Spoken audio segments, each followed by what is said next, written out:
నేను నా మొదటి ఓటుని ఇప్పుడు వేస్తున్నాను. సో మీకు ఎందుకు వెయ్యాలో చెప్పండి. చాలా మంచి ప్రశ్న అమ్మ. చాలామంది అడుగుతున్నారు ఇంటింటికి వెళ్ళినప్పుడు. కొంతమంది అడుగుతుంటారు. చదువు లేని వాళ్ళు ఏమంటారంటే, బాబు మీరు వస్తున్నారు, మీ అవసరానికి వస్తున్నారని మాట్లాడతారు. నేను వాళ్ళందరికీ ఇచ్చే సమాధానం, అవసరం నాది కాదు, నాది బాధ్యత.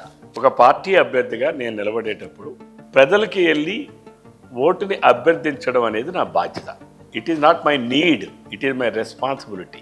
అవసరం అనేది ప్రజలది. ప్రజాస్వామ్యాన్ని నిలబెడతారా నిలబెట్టలేకపోతారా, అవసరం అనేది ఎవరిది? ప్రజలది. అది నాది కాదు అవసరం. మీ మొదటి ఓటు మీ భవిష్యత్తుకు అవసరం. మీ భవిష్యత్తును కల్పించేటటువంటి ఏకైక నాయకుడు నారా చంద్రబాబు నాయుడు గారు తప్ప ఈ రాష్ట్రంలో ఇంకొక నాయకుడు లేరు. మన భవిష్యత్తు కోసం మనం ఓటేయాలి. చాలామంది ఏమనుకుంటారంటే, మేము ఏదో ఓటేసాం అయిపోయింది మా పని అనుకుంటారు. ఒక 5 సంవత్సరాల పాటు మన జీవితాన్ని ఆ ప్రభుత్వానికి అప్పచెప్తున్నాం. మన జీవితం బాగుండాలా లేదా అనేది డిసైడ్ చేసుకోవాల్సింది మనమే. అది మంచి నాయకుడైతే మన జీవితాలు బాగుపడతాయి. అదే దుర్మార్గుడి చేతిలోకి వెళ్తే ఇప్పుడు రాష్ట్రం ఏ రకంగా అయితే నాశనమైందో అలాగే.